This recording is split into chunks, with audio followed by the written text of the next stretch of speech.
Our city council just voted unanimously to renew their $160,000 surveillance contract with a private company called Flock Safety.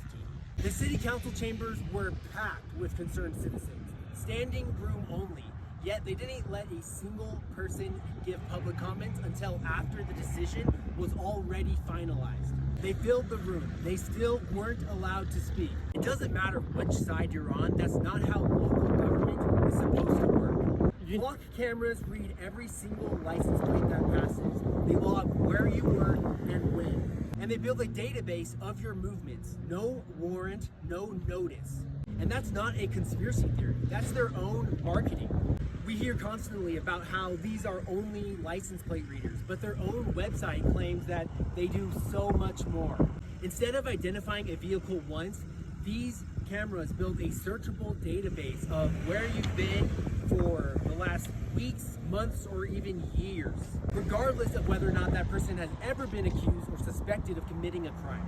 That means they can identify where somebody works, where they go to church, what doctor they use, who they spend time with, whether or not they regularly visit the gun range, and dozens of other personal details about their life.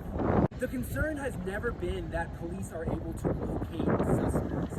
The concern is that these systems collect data and surveillance on everybody first and only ask whether that information is useful or not later.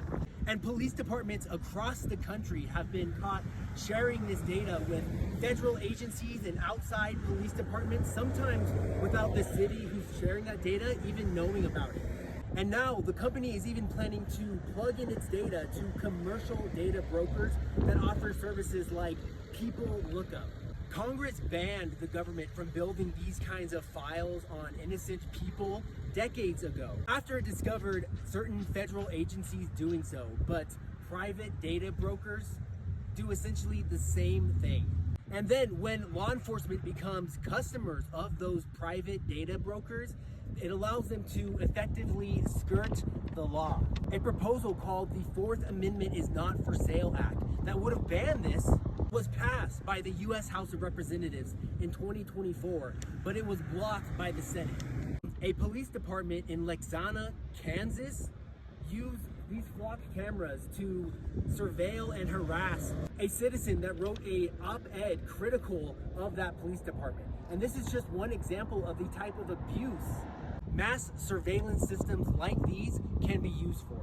Surveillance isn't just one isolated technology. It's an interconnected ecosystem where AI-powered cameras, drones, facial recognition, license plate readers, social media monitoring, and other databases become increasingly powerful when linked together. This isn't really a crime-solving tool story.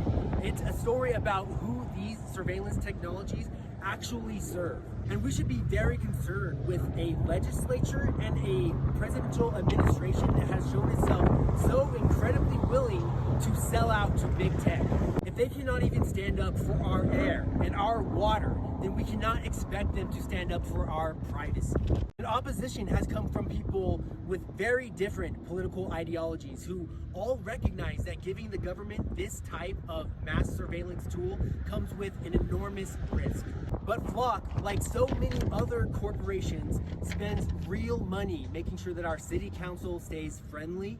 They even literally provide private training sessions that instruct law enforcement officers how to most effectively lobby city councils and advocate for the company's surveillance infrastructure. And apparently all of that really pays off. But when the public shows up to push back, the city council just doesn't listen. And that's not a Democrat problem or a Republican problem. It's an accountability problem. It's a constitutional problem. The people, the citizens paying for this get silenced, then you have to ask your city council, who is this actually protecting? How can we be ensured that it will not be misused or expanded upon by some future city council? And where is the data that proves that these cameras actually make us safer? And if you're okay with giving up your rights for security, then you should give up your gun too. And you should ban hate speech and link your ID to your social media accounts. 4 of these cameras were cut down mere hours after Wednesday night's others in the weeks leading up to the vote. And I won't endorse that, but I understand the frustration of having the door slammed in your face. When more and more of our freedoms are eroded with every election cycle, then people start fighting back. And if the will of the people gets ignored, the people will take it into their own hands. And I don't know if that's enough to make Republicans out here vote for someone like me this November, but I sure hope so. Because Rex Shipp has been a shipwreck for this district. If you actually want to say, then your real leverage is at the next city council meeting. Public records requests on the contract terms, and finding out who on that council has ties to Flock. More than 55 localities have ended their contracts with Flock in the last year alone. And if they can do it, then so can we. But not with this city council. 3 of them, that's Robert Cox, Phil Schmidt, and Carter Wilkie, are up for re-election in 2027. Anybody watching this video can run for those seats, and I'll help you. The most important lesson from all of this is that democracy only works when people are willing to participate in it. Utah doesn't have kings.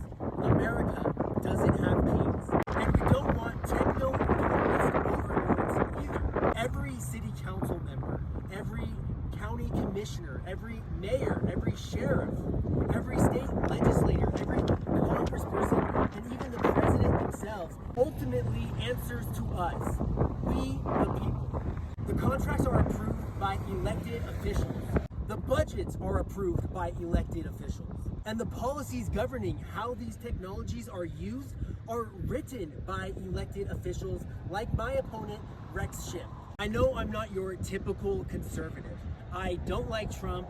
I believe in climate change. And I can't stand the level of influence that corporations and billionaires wield over our democracy. But I'm not a Democrat either. I'm an independent. I support the Constitution. I own guns. I'm anti-war and anti-open borders. Pro-freedom and pro-democracy. And if our elected officials choose to prioritize security and campaign donations over our civil liberties, then we have a responsibility to remind them who they work for.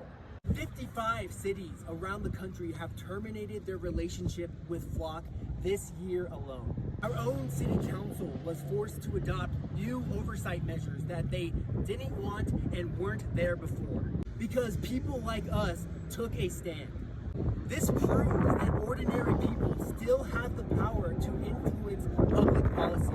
I don't know if a deep red rural district like this can elect somebody like me, but I want everyone out there watching this to know that I love rural Southwest Utah, and everything about my platform is aimed at preserving our way of life out here. And you just can't say the same about the people currently serving in office right now. My name's Thomas Loveheart, and you can learn all about me and what I stand for on my website. And if you can spare a few dollars to help fund this incredibly grassroots underdog campaign, then know that anything helps.